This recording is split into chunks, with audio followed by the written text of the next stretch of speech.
You're listening to the Hazard Ground Podcast, with service members from across the military sharing their stories of combat and survival.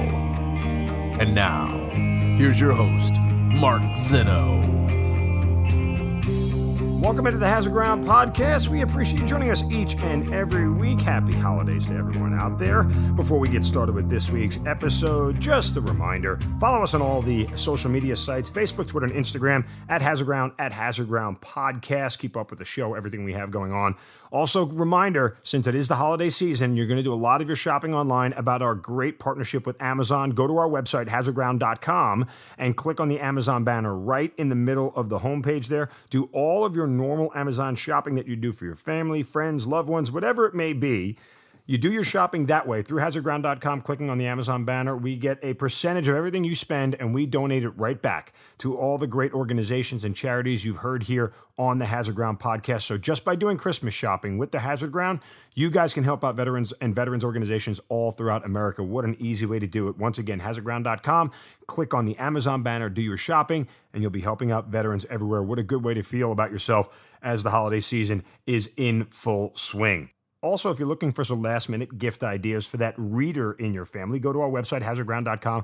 Click on the reading list banner at the top of the homepage. All of the books that have been featured here on the Hazard Ground Podcast by some of our guests who have written books are there. Direct links for you guys to go and get those books and send some amazing authors, some amazing personal stories, even deeper than we've gotten here with guests on the Hazard Ground. It's a great gift for people, a great gift for that military member who loves reading about history, or even a non-military member who just wants to learn more about what war and combat and everything that we discuss here on the podcast is like. These are great gifts for people. So again, hazardground.com, the reading list banner at the top of the page will give you direct links right to all those books. Now, on to this week's episode. Joining us now on the Hazard Ground Podcast is a former A-10 pilot. Welcome into the Hazard Ground Podcast. We appreciate you joining us each and every week. Happy holidays to everyone out there. Before we get started with this week's episode, just a reminder, follow us on all the social media sites, Facebook, Twitter, and Instagram, at Hazard Ground Podcast. Keep up with the show, everything we have going on. Also, reminder, since it is the holiday season, you're going to do a lot of your shopping online about our great partnership with Amazon. Go to our website, hazardground.com, and click on the Amazon banner right in the middle of the homepage there. Do all of your normal Amazon shopping that you do for your family, friends, loved ones, whatever it may be. You do your shopping that way through hazardground.com, clicking on the Amazon banner. We get a percentage of everything you spend, and we donate it right back to all the great organizations and charities you've heard here on the Hazard Ground Podcast. So just by doing Christmas shopping with the Hazard Ground, you guys can help out veterans and veterans organizations all throughout America. What an easy way to do it. Once again, hazardground.com, click on the Amazon banner, do your shopping, and you'll be helping out veterans everywhere. What a good way to feel about yourself as the holiday season is in full swing. Also, if you're looking for some last-minute gift ideas for that reader in your family, go to our website, hazardground.com. Click on the reading list banner at the top of the homepage.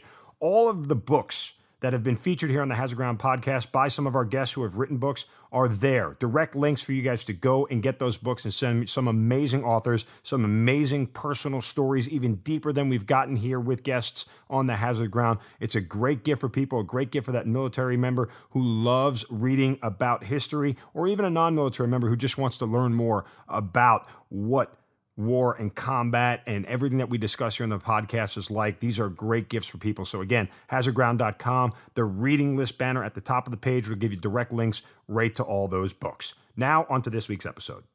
She has over 375 hours of combat flight experience and went through an incredible tale of how her aircraft was blown up and shot up to pieces, and she still managed to land it manually, and in doing so was awarded the Distinguished Flying Cross. She is currently an instructor at the Air Force Academy. Her call sign is Killer Chick. She is Col Kim Campbell here on the Hazard Ground Podcast. Ma'am, welcome. Thank you for joining us. Thanks, Mark. Thanks for having me. All right, we usually start back at the beginning. Listen, just reading the story of how you landed that A-10 is unreal, and looking at the pictures of it and how badly it was damaged. I've never been a pilot, never been close, but I would imagine that's not less than optimal conditions, to say the least. So before we get to that day in Iraq after the invasion, let's start back at the beginning. And how'd you get into the Air Force? Well, that's an interesting story. So when I was in fifth grade, I remember watching the Space Shuttle Challenger launch and then the accident that occurred afterwards, where all of the astronauts lost their lives. And for whatever reason, something stuck with me that day, in that I realized the astronauts died doing something that they felt was incredibly important and something that was bigger than them. And I went home from school that day and told my parents that I was going to be an astronaut. And so then we kind of began the long process and discussions of how I might get to be an astronaut. And they brought up the idea of if I wanted to fly. And I decided that that was the path that I wanted to take, and decided that I was going to go to join the Air Force and become a pilot. That's interesting. I remember that day vividly. I think I was in third grade, and they literally stopped class and rolled TVs into the classroom so we all could sit around and watch the whole thing happen. Yeah, and absolutely. obviously the horror of what happened. I don't think at that point in time any of us really understood what had gone on and what the explosion meant. It took everybody a little while to figure it out, and then obviously, you get the news, and we spent the day that later on that afternoon and the day after talking about it all. But that was like a seminal moment for people in their late 30s and early 40s growing up. It's not the same as 9/11, but certainly you remember exactly where you were when that Challenger exploded. Yes, I remember sitting in class and kind of, obviously trying to process and understand what it meant. But we talked about it. I had talked about it with my family, and something just hit me and stuck with me, that I wanted to do something that was bigger than me, that was more important than just me, and decided that an astronaut path was the kind of my start for me, that got me to want to fly and want to join the Air Force, and then it went from there. So as you're going through middle school into high school and everything else, was everything geared towards that? Absolutely. I decided I wanted to go to the Air Force Academy. My dad had been an Air Force Academy grad, and so I knew a little bit from him. Quite honestly, I'm not sure he wanted me to come here initially, because he just, as being his little girl and knowing that the academy is a pretty tough place to go. But he, I think he realized pretty quickly that I had made my decision up, and then he helped me. And my entire time, middle school and high school, is really geared towards getting accepted to the Air Force Academy and being ready both physically and academically to come to the academy and excel. Did any of your friends think it was weird? No, I think they just, it's something that I had wanted for so long. They just kind of realized that was me. That was what I did. And I had a very different path than most of my friends. But they were, we're still friends and are incredibly proud of the path that I've taken. Were you doing anything different at the time? Was it just studying, getting good grades, or were you actually like physically training and running and doing all those things as well? Both. I spent quite a bit of time. I did cross-country track and soccer in high school, and so I wasn't, the upper body strength was something that I needed to work on. And so my dad installed a pull-up bar in the bathroom so that I could work on upper body strength.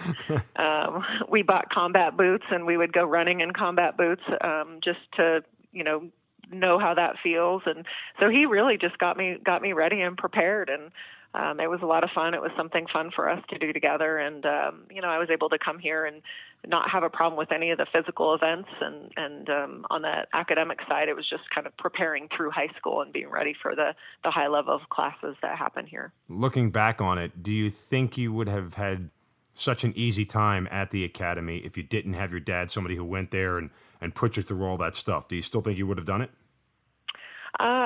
I probably would have done it. I may not have done as well. It's amazing when you go to, and I'm sure this is probably the same for any military organization. And when you go to your first basic training, if you can hang with everybody physically, then that takes care of all 80% of the time. If you can keep up on the runs, you can do the push-ups, the pull-ups, the sit-ups, and do all those things, then you're less likely to get yelled at, which is a key thing to succeed and make you want to be there. Yeah, right with be on time and in the right uniform. The physical stuff is really, it's like 90% of what we do in the military. If you got those things down, everything becomes a little bit easier after the fact. Right.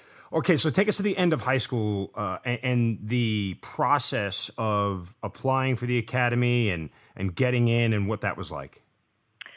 So I got my acceptance to the academy very late. I actually got a letter initially saying that I was not accepted to the academy. Wow. That I was qualified, but that there were other people that just were more qualified than me. And part of that was I struggled with my SAT scores. I just, for whatever reason, didn't test well. Took them, I think, 6 times, got the same score about 6 times, and finally went and took the ACT very late in the game and realized that I could take that test a little bit better. So that in that sense, that's where I struggled to be competitive.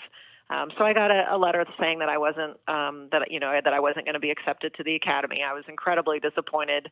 Luckily, had a very good air liaison officer to kind of go through that with me, and he said, "Don't give up." He said, "Write a letter to the academy every week. Tell them the things you've done to improve." And so I did. Every week I would, as silly as it was, I'd tell them I got an A on a test, or I could do 10 more push-ups, whatever it took, it just really to let them know that I was still interested. And then I finally got my acceptance letter in early June, and I think reported to the academy at the end of June. So I only had really a couple weeks to really know that I was going to the academy. Level of pride you felt when that acceptance letter came through. Yeah, it was amazing. It was finally like, I had made other plans to go to another school with ROTC, but my heart was at the academy. And so getting that letter, I remember getting it in the mail and driving back to high school and showing all my friends and interrupting their classes to show them. But I think everybody was really excited for me too. And nobody thought like, "Oh my God, you're crazy. Like, what are you doing this for?" Oh yeah, there were people that I think when we were looking at options of places that I could have gone to school, and they're like, "Wow, you really want to go through that, huh?" Absolutely. Did anybody at that point discourage you about it or talk to you about it because you were a female, saying that it wasn't the best route for you or you couldn't do it? No, never. Really? Which is I know, and I mean, I graduated from the academy 20 plus years ago, so I mean, we're talking times were different then. At the time, we had, I think there were about 10 to 12% women in the class, and so I was definitely a minority. But I don't remember hearing anything of the sort. My dad never even mentioned it to me. I mean, it was just wasn't in the conversation. It was just about preparing and being ready to go. So your boots on ground at the Air Force Academy, was it all you expected it to be? I think it was. I think, I don't, I felt very prepared for it. I had done Civil Air Patrol in middle school and high school as well. So I kind of understood the, wearing a uniform military thing. I'd gone to Civil Air Patrol encampments where they do yell at you. So it wasn't really wasn't too much of a shock for me. It was about what I expected. I think the hard part became once we kind of got through basic training and the school year, academic year started, and you realize just how busy life is and how much there is to do and how hard academics are. Everybody was pretty much rock stars in high school, and you get here and you're all pretty much average except for the few that just seem to excel on the academic side. So that was a struggle, really trying to balance all the time, all the things we had to do and really deal with time management. Now, all throughout high school, you're training in your mind to be a pilot. When you get to the Air Force Academy, everybody wants to be a pilot, but not everybody can be a pilot. The needs of the Air Force sometimes, take precedence, and obviously how you test and how you score against other people. Did you get a sense of looking around and see everybody kind of as competition in that aspect? It doesn't feel like competition where you're here. I think everybody knows it, and you're all trying to do the best you can. But you're all supporting each other and studying together and working together. So it's a competition. It's just kind of one of those things, though. You all know it's based on order of merit, and how well you do is really how you pick your assignment. But that's been throughout my Air Force career. So that's nothing new. And somehow we just all figure it out. We work together as a team, knowing that in the end, the people that do better are going to get the assignment of choice. Did you at any point feel like it wasn't going to happen, that your chances of being a pilot were diminishing? Only my senior year, when I did my medical screening and was told that I was not only not able to be a pilot, but that I wasn't going to be commissioned. Really? Yeah, so that was a bit of a surprise. And, worked through the medical process, was able to get an exception to policy, obviously able to get commissioned, and they decided that I could go be a pilot, and I go back every few years to get checked out to make sure everything's going okay. But I kind of set the stage for several people for this medical condition to go fly, and that was a moment where everything I had worked for, and being at the academy for almost 4 years, I was crushed for a good period of time until it got worked out. Did it? Because I really. Go ahead, ma'am. I'm sorry. I was just saying, it really felt like everything that I had worked for all of a sudden, and everything that I wanted, my goals and dreams were kind of falling apart in front of me for something that, that I was born with, never knew, and was discovered during my pilot's medical screening. Did it feel like that same rejection letter that came originally from the Air Force Academy was kind of repeating itself again? Yeah, that's a really good way to put it. I felt like, once again, I had a very clear goal and objective of what I wanted my life to be. And, it felt kind of like I just got punched about, just totally caught off guard of, wow, now I'm going to have to come up with something totally new and a different path in life. And, I'd worked through that. It was several weeks, maybe months. I don't remember exactly, but it took a while for the process to work out. And so it was a struggle. It was definitely a struggle, but, you have support from people here. I had my family support, and I came up with a new plan, and then felt very lucky to get the exception to policy to go to pilot training. When do you commission? Month and year kind of time frame? I got May of 1997. Okay. All right. So we are definitively pre 9/11. Obviously, you're going right to active duty, though. This is what you're doing, and you're getting obviously you go to flight school first, but you're doing all that. As far as where you were headed next in your career, give me the circumstances there. So I actually got selected to go to graduate school on a Marshall Scholarship. Oh, so wow. I spent 2 years after graduating from the Air Force Academy in London, getting my master's degrees. I did 2 different degrees in the 2 years that I was there, and was able to spend 2 years at school, one getting an MBA and one getting doing a degree in international security studies. So did you feel like that was just delaying you from getting, behind the controls of a plane? Yes, there was that. It was a tough decision because, I really wanted to go fly. But this opportunity to go to grad school came up, and I thought, pretty hard to turn down 2 years to go study in London. Just something different and a different experience. But I knew that my pilot slot was on hold, so that I knew that when I was done with that, I could go back to go fly. And it was an awesome experience, and it was nice to get it done and get that out of the way. And then I could really just focus on my flying career once I got started. You probably didn't think about it then, but knowing what you know now after 20 years in the service, yeah, sure, we'll hold your pilot spot. And, that's a dangerous game to play because, again, needs of the Air Force, needs of the military, and everything else can come along, and they can easily yank that slot in pilot school away. Was there ever any fear of that, or you didn't even think it was going to happen? I didn't think it was going to happen. Maybe I was too optimistic at the time. Maybe 20 years looking back, we do that a lot here at the Air Force Academy, though, where cadets get their assignments held while they go to grad school, and then they'll eventually go back to their assignment that they were given. But you're right. Things can change, things can happen, and I suppose it was definitely a risk, but I also felt like, my ultimate goal at the time was still to be an astronaut. And so getting my degree was also very important. Okay. That makes sense. And getting that done. So there was that as well. And the only reason I asked is because you had these 2 major obstacles at this point in time that almost crushed everything. And so I can only imagine you must have been chomping at the bit to actually just get into flight school and do that, because without that, this whole thing's a non-starter, right? Yeah, and I will tell you, it was a struggle. Even sitting in London, listening to all my friends get their assignments, going to fly F-16s, A-10s. They're out there getting the job done already, and I'm still sitting there in grad school. And I just had to keep telling myself, this is a good path. It is okay to take this time to get the degree. And then go. And in all reality, by the time I got to pilot training and then my assignment and in A-10s, I caught up. There wasn't any problem about feeling left behind. Did you have a preference of what aircraft you wanted? I didn't initially when I started pilot training, but once I started flying, I realized that the formation work and the air-to-air work was, it was cool. But flying low level and, fast close to the ground was something that was fun for me, and I enjoyed it. And then when you start learning more about the missions of the different airplanes, there's something about close air support and the mission of the A-10 that just stuck with me. The fact that you go out there and your entire focus is saving lives of our brothers and sisters on the ground, like that to me was the ultimate mission.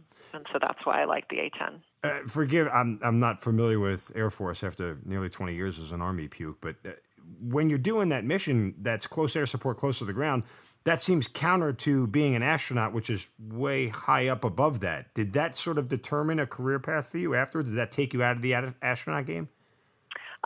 It didn't really, there was a point in time where I had to make a decision, and I had flown the A-10 for several years, had flown in combat, and I just decided that I love flying the A-10 and I didn't want to give it up. And the path for me at that point changed, which is, it's one of those moments where you realize, wow, I've had this goal for so long. But I realized that I loved flying the A-10 and I didn't want to quit. I didn't want to give it up. And if I wanted to go to the astronaut path, I would have. And for, also for family reasons, we just decided we were on a good path together. And I stuck with flying the A-10 and don't regret it, not one bit. So where are you on 9/11? So September 11th, 2001, I was in the A-10 training at Davis-Monthan Air Force Base. As we all do, we remember that moment very clearly. I was actually sleeping because we were on night crew rest because we were flying night missions, and got a phone call and remember being kind of pissed off that someone had broke my crew rest, kind of waking up in the morning, and one of my classmates, and he said, "Kim, turn on the TV." I was like, "What are you talking about?" And I turned it on and saw one of the towers burning, and shortly thereafter watched the second plane impact the tower. And I think at that point you realize it's not an accident. I think we realized we were under attack, and I think very quickly we figured out that our lives is kind of where we were in our careers as an Air Force officer and as an A-10 pilot were probably going to change pretty dramatically based on the response that the United States would take. Did you feel at that point in time, hey, I know you said it would change, but were you thinking specifically combat? Yes, I think we were grounded. All the aircraft initially were grounded, but we went into the squadron, and I think we were all talking about going to war. We kind of felt like this was it. We're all sitting around and looking at each other because we're still in training, and hoping that we can get our training done and go out and do what we need to do.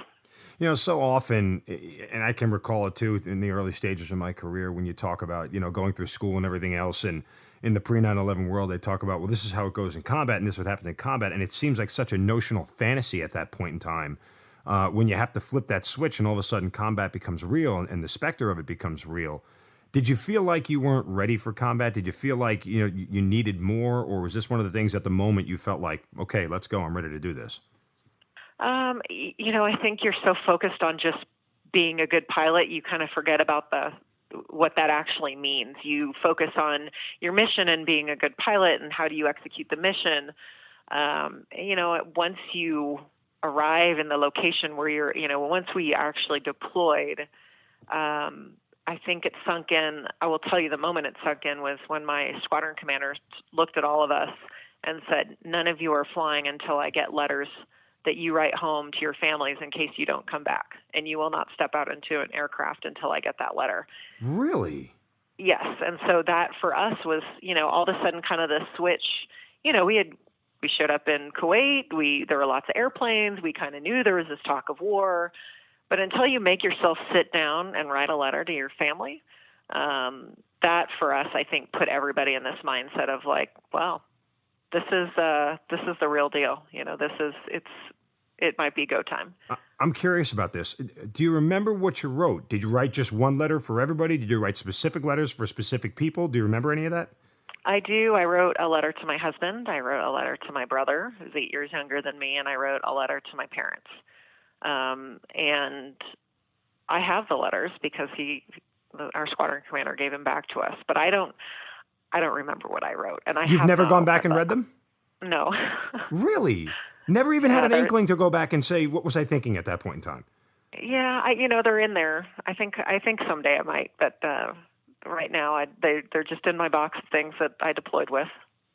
That is amazing. I mean, you always thought about writing that letter, but sitting down and actually doing it is a lot tougher. Like for me, it was making out the will. Like I'm a 24 or 25-year-old kid making out a will. I have nothing in this world, right? I'm not married at the time. You were, obviously it's different, but I'm not married. I don't have any kids. What am I making out a will for? What am I giving away? My couch? But yeah. in the same respect, you're sitting here, you start to realize that this is like a real adult thing that you have to do. And then you have to recognize what you think the world around you is going to look like if you're gone and if you're not there. Yeah. And mortality becomes a very real thing. And I think that's what it did for us. It put us all in this mindset. And, I understand why he did it. We sat in Kuwait for several weeks. And so it was kind of, we're joking and hanging out and talking about maybe going to war or not really sure what's going to happen. And it really put us in perspective of the risks and what we were about to go do. All right, so you're in Kuwait, the latter part of 2001, early part of 2002, or? No, so Kuwait was 2003. Okay. We had done Afghanistan prior to this in 2002. Okay, so you had flown in Afghanistan prior to going to Iraq? I did, yeah. So after 9/11 and after I finished up my A-10 training, went to Pope Air Force Base where my assignment was, and we deployed to Afghanistan in about mid-2002 and deployed in support of Operation Enduring Freedom. All right, take me through your first combat flight mission. You've had hours of training, hundreds of hours of training, doing all this stuff, and you've been through all the lectures, and again, you speculate what combat is like and everything else, but as you well know, obviously through your experience, what you train for and what you talk about ahead of time are usually vastly different from what you encounter. Do you remember that first mission and what it was like and what you had to do? Yeah, I do remember my first mission, and quite honestly, it was a bit anticlimactic in terms of we flew from Kuwait all the way to Afghanistan. So it was a very long first combat mission. Once we crossed into Afghanistan, we had already been flying for 4 or 5 hours. Just the A-10 is slow, and it takes some time to get places. We had refueled several times, so we had flown into Afghanistan and did some work supporting some troops on the ground, but we did not employ. We were pretty much just working in an escort capacity for a convoy, and we were there if they needed us, but they didn't, which was a good thing. But that was my very first mission, was just doing combat, kind of support for the team that was in a convoy going through the terrain, and probably a good first mission in far of just realizing and recognizing, flying into Afghanistan the first time was eye-opening because the terrain is so extreme. Yeah. And so just trying to figure that out and figure out how you would employ and do things a little bit differently, and even trying to follow a convoy through the mountains with weather, that was challenging enough. And so it was just, that we did a couple hour support for that and looking out ahead of the convoy, just making sure that there was nothing in their way. And then handed off to another set of airplanes, and then landed in Afghanistan. So that was my first mission. It was fairly benign in terms of close air support, but still, good to be in the fight, if you will. Do you get a chance on that first deployment in Afghanistan to engage the enemy at all? No. My first experience in Afghanistan, we rotated through really on a monthly basis, swapping out with our other A-10 pilots that were in Kuwait. We were doing Operation Southern Watch at the same time, and most of the stuff that I did was convoy escort. We did also we worked with Special Forces and when they did some night infills into an area, we would drop illumination rounds for them, but not any major combat. And this was mid to late 2002. Okay. So after that deployment ends, take me up to the time for the invasion in Iraq that you guys, that deployment and that mission. Yeah, so we came home from Afghanistan and pretty quickly after started ramping up for Iraq. We had been home for, several months, but trying to get in the pre-deployment phase again. I also got the opportunity, if you will, to go to Squadron Officer School. This was early 2003. My husband and I both got selected to go to Squadron Officer School at Maxwell Air Force Base. And as we were there, we could see the writing on the wall just as far as what was happening. And we were so afraid that we were going to be left behind at Maxwell while our squadrons deployed to Iraqi freedom. And thankfully, I think we got home at the end of February and left a week later to go to Iraq. And so we left. My squadron left for Iraq. We left at the very end of February, and early March arrived in Kuwait. And pretty amazing to land in Kuwait. Several other units were already there, and the ramp was just lined with A-10s as far as you could see. And it was pretty impressive because I had been to Kuwait before, and we had, in supporting Operation Southern Watch, it didn't look anything like this. And now we're talking, the ramp is lined with all sorts of fighter aircraft. Marines were there as well. It was, we recognized this was different. Yeah, I mean, it's when you get the totality of the American might and the military capacity that we have, it's as you said, pretty awe-inspiring, to say the least. When do you actually have to start flying into Baghdad? I mean, it kicks off on March 20th, 2003. So are you there for that initial insertion or no? Yes. So we initially supported the push from Kuwait to Baghdad. I remember a couple first sorties in Iraq, just watching this line, the convoy of tanks and vehicles going from Kuwait to Iraq, and it was impressive at the speed that it moved. I don't think any of us anticipated the lack of resistance initially, and just the speed that the Army and Marines would both move out. But we were there to support and provide close air support, and there wasn't a lot of engagement of enemy forces. There was hit or miss here or there, depending upon if you were supporting the Army or the Marines and based on the resistance that they got. But it really wasn't until we got up towards Baghdad where really the resistance and the threat level increased significantly. All right, so let's talk about April 7th, 2003. Is that a normal morning for you? Take me through the events leading up to the time that you have to take off and what your mission was. Yeah, so in really early April, like I said, the Army and Marines were in Baghdad. The fights, kind of the firefights, had increased significantly. The amount of close air support that we would have to provide increased, and so what we were doing was we would fly from Kuwait up to Baghdad. We would refuel before we got there, and then we would go to what we called a CAS stack, a close air support stack. And all this was basically points around Baghdad, surrounding Baghdad, where they would have airplanes stacked up to provide close air support. So when you're at the bottom of the stack, it was your turn to go, or depending upon the type of the aircraft they would need, they would call for you to go do close air support. And so that was April 7th, 2003. Normal morning for us. We woke up. It was an early mission. We went and talked to both our Army and Marine detachment that were there to get a feel for what they were doing on the ground and what the battles were consisting of. And then we went to launch. And it's a good hour trip in an A-10 from Kuwait to Baghdad. So we had a lot of time to talk about what we might do.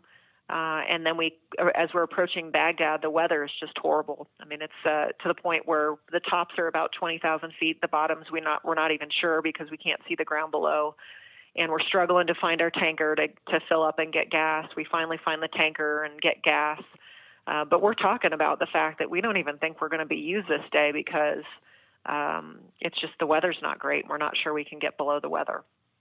And so in this process, though, as you're dissecting all this stuff and figuring out information, I mean, kind of prioritize for me what's going through your head and what's the most important thing you're worried about. And just I'm trying to get the mind frame of the mindset of the whole thing.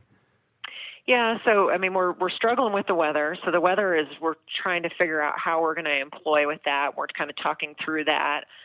We're also talking about the threat laydown that has been presented to us by our intelligence team that is talking about all the missiles and anti-aircraft artillery that the Iraqis have surrounding Baghdad. So a lot of it is kind of looking at where we're at, how we might employ.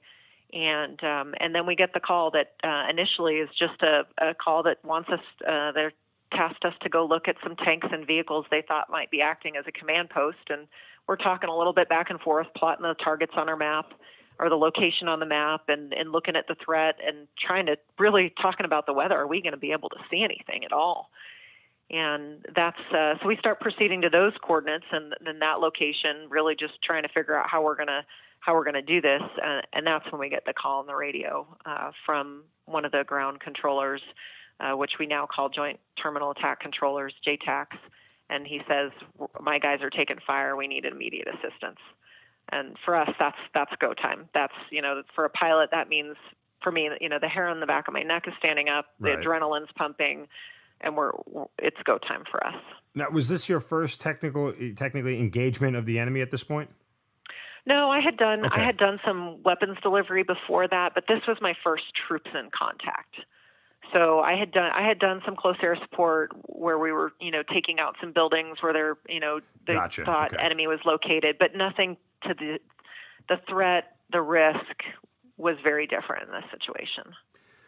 All right, so you get the call that troops are in contact. What's the first thing that goes through your mind?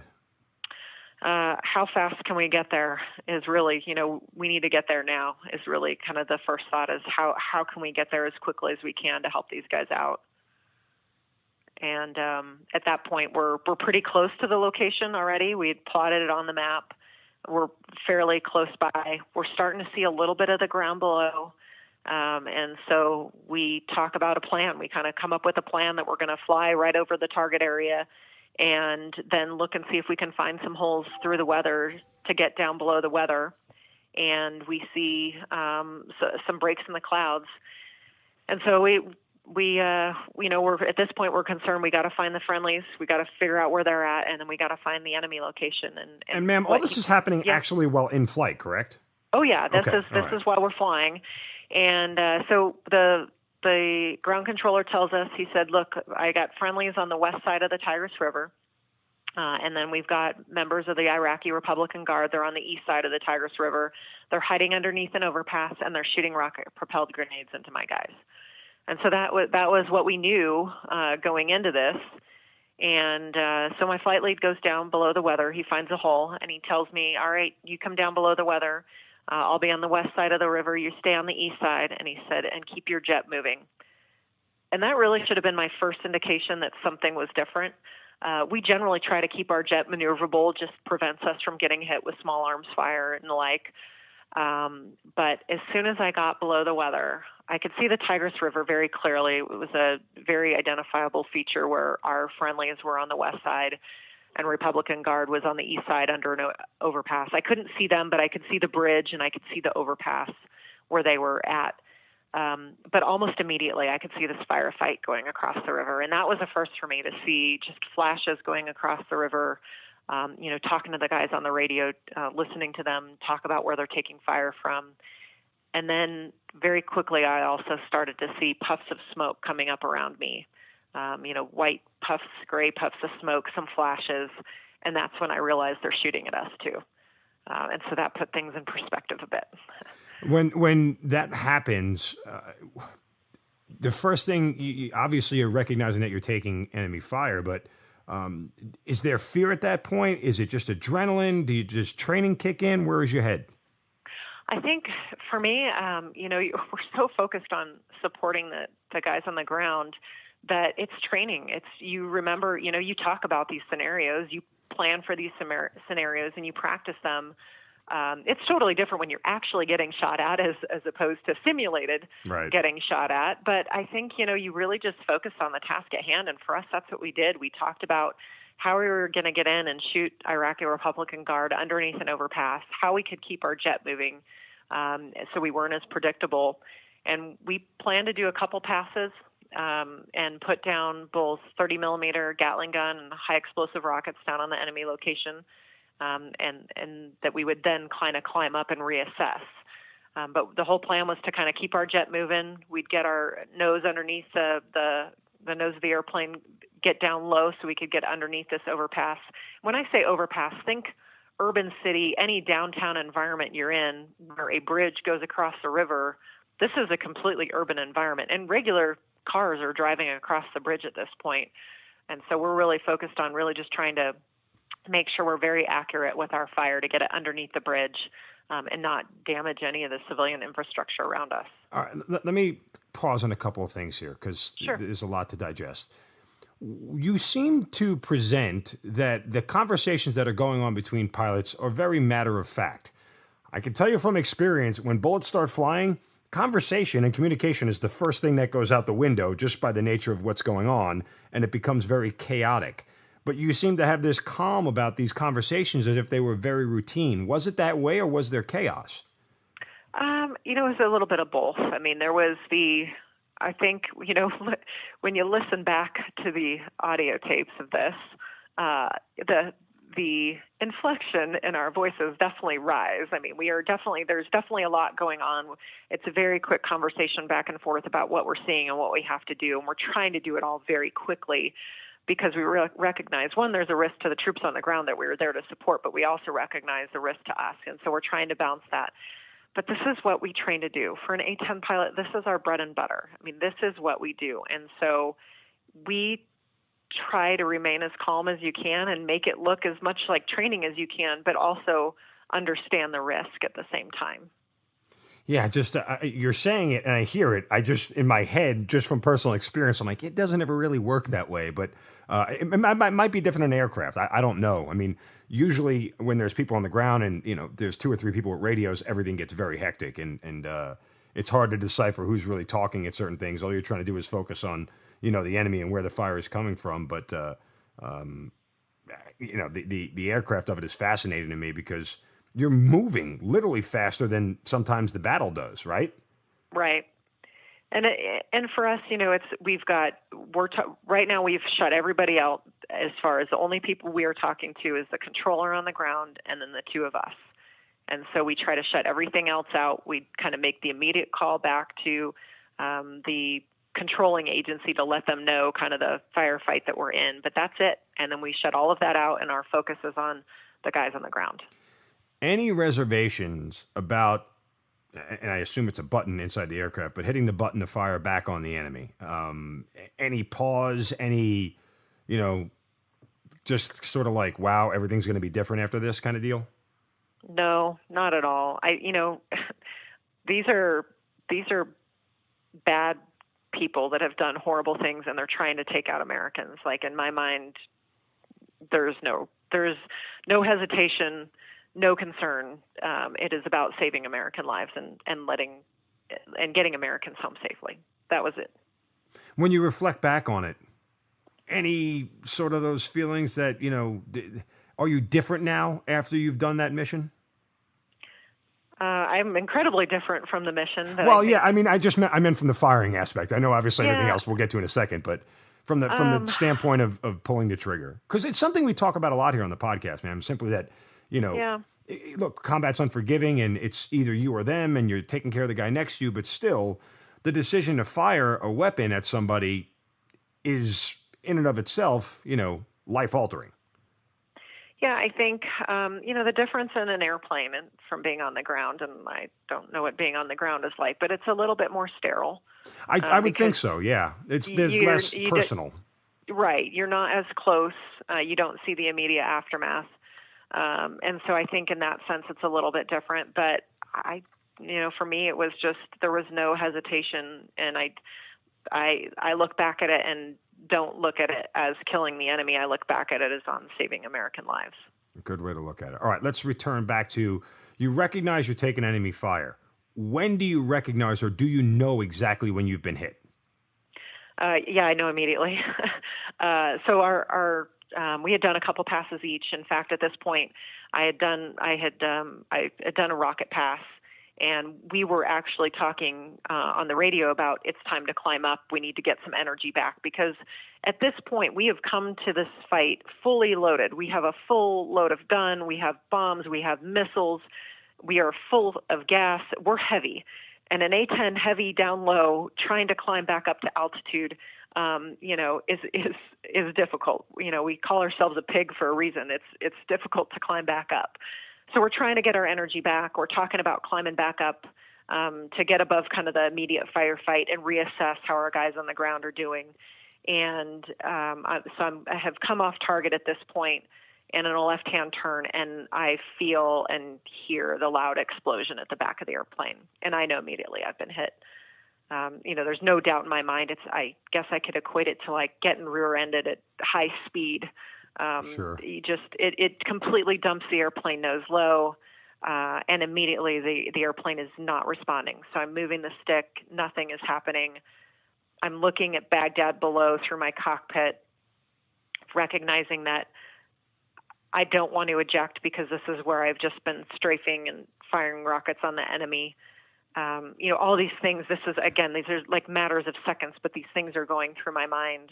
There's flashing lights in front of me on my master caution panel. There's lights that are telling me that, obviously there's something wrong with the airplane. I'm trying to do the quick assessment of all of my gauges. And I look down at our caution panel and see that I've got lights for hydraulics, and right above that are my hydraulic gauges. And I look at them and they're both at 0. For an A-10, that means, it's not going to fly unless you can switch it into this backup system that we have. And so without thinking, it's automatic reaction. I move the switch to manual reversion, and now the jet finally starts responding to my control input. At some point, I make a call on the radio and tell my flight lead that I've been hit, and now it's just really trying to get the airplane under control. I'm trying to climb, but the airplane's not climbing very well. My flight lead at this point, when you want to talk chaos, now the radios, we're trying to tell the guys on the ground we've been hit. He's trying to direct me, and all I can do is just try to fly the airplane. That is about all the brain bites I have.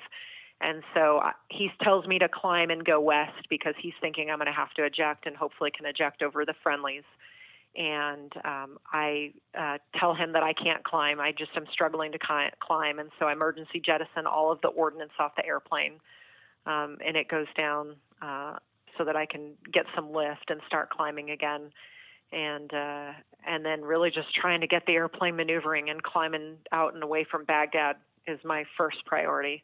And it is an incredible relief, to say the least, when I flip that switch and the jet starts maneuvering and it works exactly like it's supposed to. Okay, let me get through a couple of things here. I'm fascinated by this just on a pure academic level. But do you know what you're hit with? Or you just know you're hit? No, unfortunately, we never saw it coming. Neither of us saw. We believe, looking back now, we believe it's a missile based on the size of the impact. But whatever it was, hit the back of the airplane, which is how it kind of dumped my nose low, and it hit the back. It's called the horizontal stabilizer on the right side. It impacted there and then sent shrapnel into the airplane, into the fuselage and tail, the engine. Oh, wow. And so it dumped the hydraulics instantly. Okay, and I'm looking at the pictures, and I mean, hundreds of bullet holes across this thing with small arms fire. Do you feel those? Do you know that happens, or no? No, and there's still some assessment.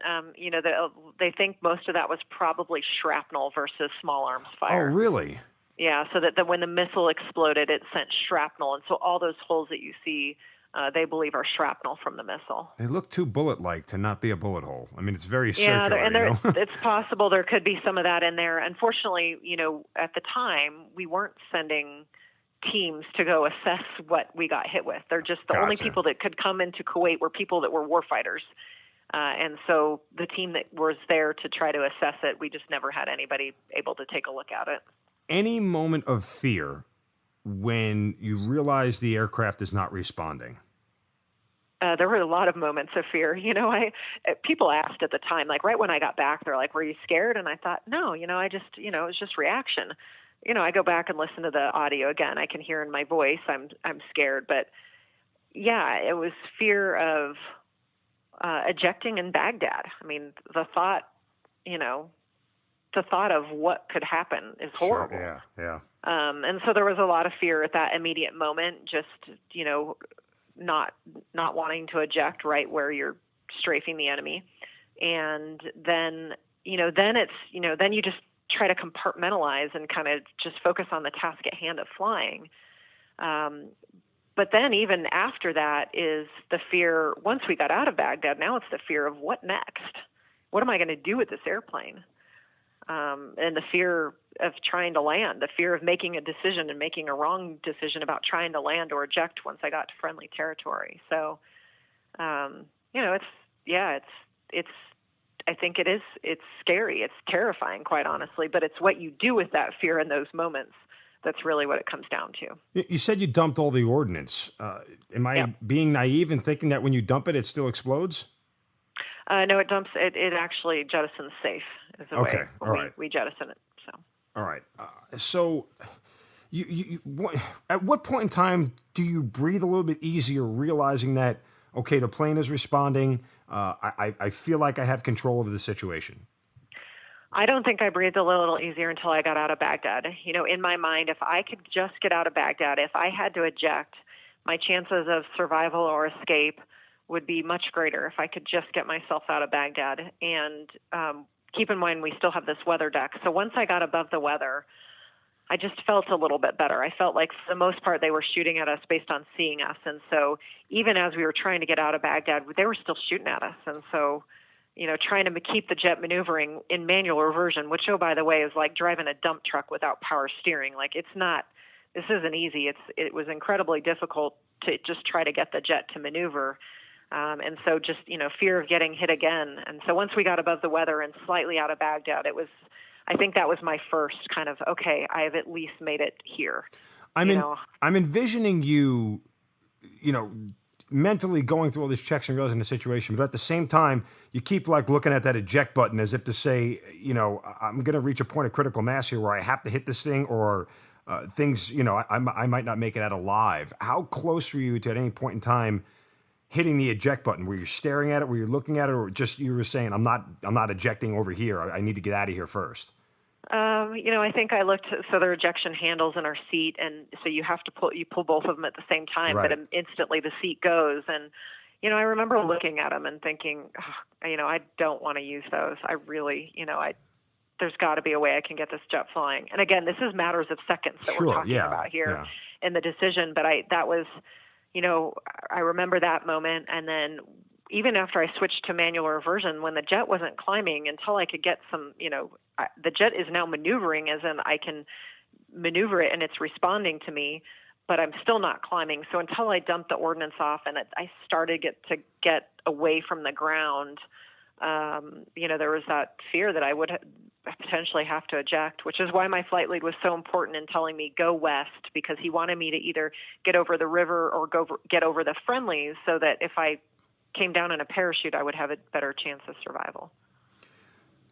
I'm just in awe of the mental process of this whole thing. Do you kind of recognize, was there a moment of clarity in your thinking? Was there a sense where things start to fall in line, like as you've trained? It did. I had to rely on my training. Because it was just response. I really didn't even have time to think about it. I didn't have time to pull out a checklist. I didn't even have time to talk to my flight lead about what I should do. I just reacted and I did what I was trained to do. And that's why that training that we go through is so important. But it was, just getting out of Baghdad was the starting point, and I still had to fly an hour back to Kuwait. Yeah, I was going to mention that. It wasn't exactly like you just found some place on the flat land to put the aircraft down. You still had a long way home. Right, and we had several emergency checklists to go through. We didn't know what was going to work on the airplane and what wasn't. And I knew in the back of my mind that there was going to be a point where I had to make a decision about try to land the airplane or get it to friendly territory and eject. And that was a really tough decision. I will tell you, after we went through the checklist, my flight lead, rejoins on me and flies right up next to my airplane. This whole time, I have no idea what the damage looks like. I can't see anything. We've got mirrors in our cockpit that we can kind of angle back there, but I can't see anything. I only have the indications inside my cockpit. And, he flies up alongside me and tells me, you've got hundreds of holes in your fuselage and tail, and a hole about the size of a football in your right horizontal stabilizer. And that's my first indication of the extent of the damage that this airplane took. When you hear that, is it like, holy crap kind of moment, or it's just like, okay, now... That's exactly. Okay, well, so I didn't know if it gave you any more clarity on what to do, given you had a better idea of what the damage to the aircraft was. No, I mean, it gave me a better idea of what it looked like, but at the same time, I'm really focusing on what my engine instruments are telling me, what my systems are telling me. And I also know I have an hour. I have an hour to get back to friendly territory, to think about this, to go through the checklist, to talk about it, and to think through it. And we did. We talked a lot about the options and what I could do and how the jet was flying, which was good because having an hour to fly and think about the possibility of crashing on landing, I just needed to compartmentalize and really focus on the task at hand. Any an hour is a long time to think. Sure. Well, and that leads to my next question that, they didn't want you to eject over Baghdad or wanted you to eject into where friendlies were so you had some protection. But in that long flight, you have no idea if you have to eject what's below you and who's there and anything. Do you have any of that information or? We got some of the information. We knew some things. We had, at that point, our ground forces had already made their way to Baghdad, so there was definitely forces out there on the ground. But our plan at the time, we had taken Talil Air Base in Iraq, and we had discussed trying to land there. But quite honestly, it was a piece of concrete that we could land on. There was no emergency services. If I crashed, there was one fire truck. There was no hospital, and so we made the decision. We overflew that base and went all the way to Kuwait so that if I crashed on landing, there would be an ambulance, a fire truck, there would be hospitals that I could go to. So we talked about all of those things. Those are things that we had to discuss, as tough as they were. All right, take me to, I guess, the moment of truth, because, at the end of the day, you still have to get the aircraft on the ground, right? That may be, is that the most challenging thing as opposed to just getting out of Baghdad and getting the plane working again? Oh, two totally different. They're both incredibly challenging. I think I was, one is a very quick decision, and the other, I had thought through and we had talked about, and so I knew that moment of coming in to land was probably going to be the toughest, and it was a life or death decision about trying to land. I know that. There's part of me that said, well, I can just get this airplane to friendly territory and eject, and theoretically ejecting is fairly safe, and then I would have rescue helicopters that would pick me up. But it's really hard to eject out of an airplane that feels, I had flown it for an hour, and I felt very comfortable with the way it was flying. We had gone through all the emergency checklists, and I made the decision. My flight lead told me, he said, Casey, my call sign, said, Casey, it's your call. It's a single seat fighter, and I will back you up with the decision you make. There's part of me that wanted him to make the decision. It would have been a hell of a lot easier. But, I knew it. It's a single seat fighter. It's my decision, and I made the decision based on that hour of flying that I was going to try to land it. How difficult was the landing?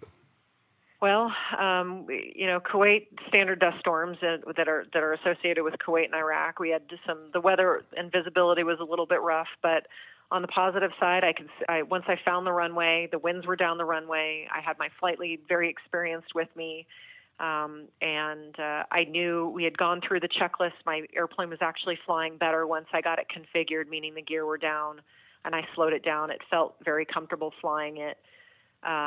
But I knew it was still going to be very tough, and I had learned some lessons from pilots that had flown before me in manual reversion and Desert Storm, and not all of those landings were successful. And so I remembered their stories, I remembered what they had been through, and so I had some idea of what it could be like. And so coming into land, I remember wanting to sound good and calm on the radio. Like, for whatever reason, I thought if I sound good on the radio and I sound calm, that somehow that will just make everything, make everybody else believe that I'm calm and collected, but two, just kind of set me in that mindset of I'm just going to do this just like normal. And came into the landing area right over the underrun, which is the first part of the runway. The airplane gets into what's called ground effect, and that was probably the one moment where I thought that I was potentially that the airplane would roll over on its back and that I might have to eject, because I caught kind of the ground effect and the airplane just did this quick roll, and I was able to counteract that with my stick and then just put the airplane on the ground. power on the ground, kind of Navy landing. But it didn't matter to me. For me, once those wheels hit the ground, it was a tremendous feeling of relief. Okay, so I was just going to ask that, like when the aircraft finally stops, is that when you just exhale? Yes. And you're like, yes, I completely exhale. I am like, thank God I am on the ground. And then my flight lead from above, who hasn't landed yet, says, "Hey, Casey, you can stop the jet now," because the jet's still rolling. I haven't stopped. Oh, really? But I'm so relieved to be on the ground that, I'm just happy to let it roll, because to me that's better than anything else I could have done at this point. And so I have to use our emergency braking system, which is only 5 brake applications because of all the hydraulics are gone. But it was able to get the jet stopped, a nice long runway, and then the crash and rescue team came out to the jet to meet me. Unreal. Like I'm just the tense moments in that whole experience. It's just hard to process. So you step out of the aircraft and you look at it. What is your first reaction? I'm in shock, actually. I mean, it's dripping because there's hydraulic fluid everywhere. What I didn't know at the time was there a fire. The back of the airplane had caught fire, so the whole back of the airplane is charred. My flight lead on the way back had asked me a couple questions about my engine. And I kept thinking, why do you keep asking? My engine is fine. I've got a hydraulic problem, not an engine problem. Well, good on him. He wasn't telling me the things that I, didn't need to know about. Things like pieces of the airplane are coming apart in flight. But I did see that when I landed, and I recognized, why he was asking me certain questions, because there were, holes in the airplane, pieces of the skin of the airplane had come off, and the engine has got shrapnel all over the place, and it just kept flying, which is amazing. I mean, I am incredibly thankful to the people that designed and built that airplane, because it just flew exactly like it was supposed to. I mean, the A-10 was designed to take hits while supporting our troops on the ground, and it did. Good old American taxpayer dollars at work for everybody. Absolutely. What is the next flight for you like, and how quickly do you get back up in an aircraft?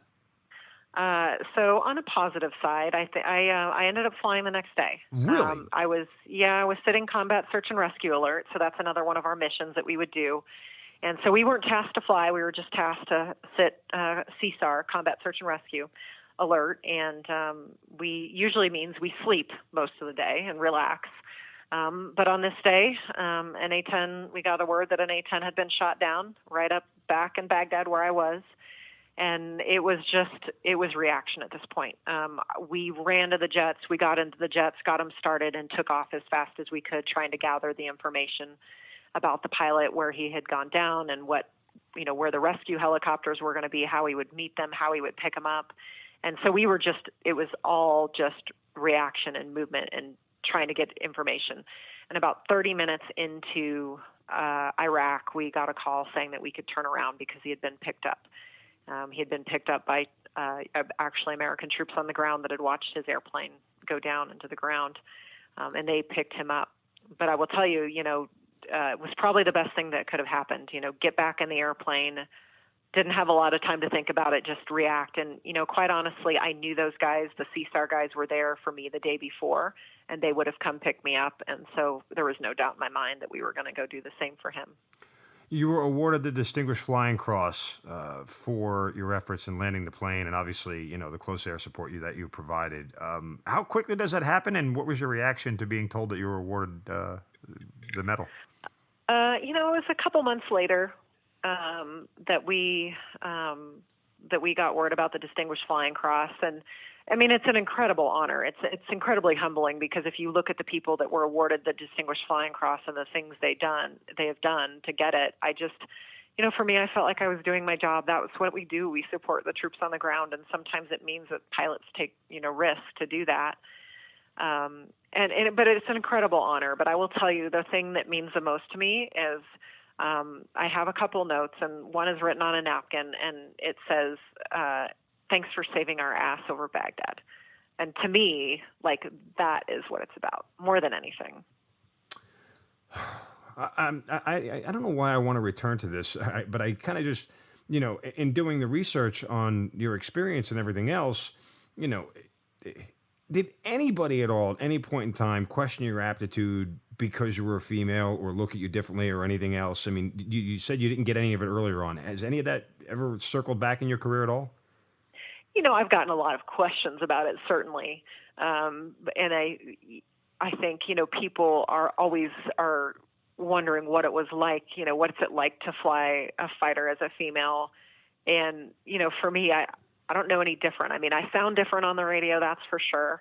It's a little harder to go to the bathroom in the airplane.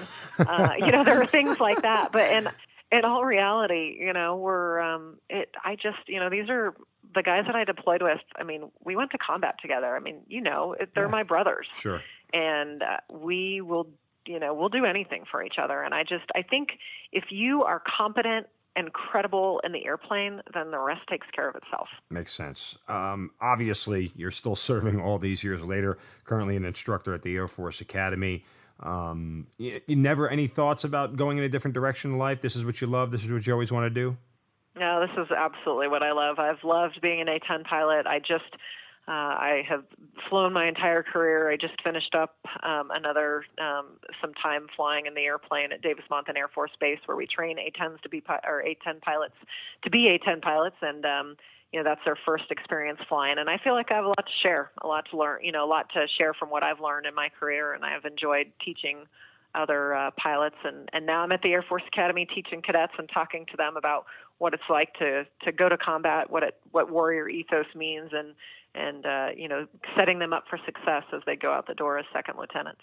I don't mean to put you on the spot with this question, but as you're teaching these young cadets and they go through, is the lore of Colonel Campbell and her experience talked about much by the cadets at the Academy? So we talk quite a bit in class about. I get to share my combat experiences, and they have definitely asked multiple times to share my war story with them, and I will absolutely share, because I learned a lot from it, and it made me who I am today. And I think as a cadet, I never imagined that. I couldn't have fathomed 9/11 and the changes that would happen to our world, but you don't think about the impact that you can make and the things that you will be asked to do. And so I think it's important to share those stories, and I think you'll learn a lot from them. Is that the defining moment of your career? And if not, what is? I think it certainly changed my view on life. It changed, it cemented my love for the airplane, that's for sure. And it really I think I felt very attached to the mission of close air support and flying the A-10. And so that's really what led me to stick with it and, change my career path from the one that I had originally planned. When this whole thing is over, did you ever think about the letter that you were made to write and go, actually kind of glad I wrote that letter because we were darn close? Yeah, I was, there's those things that you think you'll never use, some of the survival situations and training and things that we've been in, and I was glad that I had done them all. I was glad I didn't need to use them, but I felt prepared if I needed to. But yeah, thank God I didn't have to read those letters. Where was your husband? That my family didn't have to read those letters. Where was your husband while this mission was going on, and when did you get a chance to talk to him about it? He was also deployed on the ground at the time. He was not flying. And my squadron commander actually had me call my parents and my husband that day. It was in the early ages of digital cameras and email. And I personally did not want to call my parents because I just didn't want them to worry. Right. But he had me call them and talk to them, which is good because my dad, being an academy grad, got some digital pictures the very next day of my airplane and knew what happened. But my husband, because where he was, I could talk to him on a secure phone and talk about what happened. And, he was asleep at the time and when I had called, he was asleep. And so I left a note with his intel officer and said, hey, can you just tell him that I'm okay? And he had known what had happened. So the note that he left for him sitting on his computer said, hey, your wife got hit over Baghdad. She's okay. Give her a call. So that's how he found out. Yeah. Whoever left that note probably got a stern talking to after the fact. Yeah, but it's just, instead of just, hey, call your wife, would have been sufficient at that point in time. I'll let you fill in the rest of the details. Wow. Yeah. So you're over 20 years now. Is this something you'll do as long as the Air Force will let you, or do you have a kind of end in sight in what you want to do next? Oh, that's the big decision. We're not sure yet. My husband and I are both active duty. We have young kids, and so we're trying to make decisions that are right for our family. And we've decided we take it one assignment at a time, and that's the best way to go about it. Well, ma'am, it's just an unreal story. Like I'm still nervous in just recounting all of it with you, and everything that you had to go through. But certainly, you've had an incredible career. You've downloaded all this experience and have passed it on, which is amazing. Your leadership and everything else, I think, is impeccable as far as what you've been able to provide the next generation of the Air Force and the military. And we can't thank you enough for being part of the Hazard Ground and sharing your story. Thanks, Mark. I appreciate it. Colonel Kim Campbell, thank you for being part of the Hazard Ground. All right. Thank you. You've been listening to the Hazard Ground Podcast, hosted by Mark Zeno and produced by Matt Pasquarella. If you have an interesting story to tell and you'd like to be on the show, send us an email at hazardgroundpodcast@gmail.com. And if you like the show, don't forget to subscribe, rate, and review on iTunes. Thanks for listening. We'll see you next time.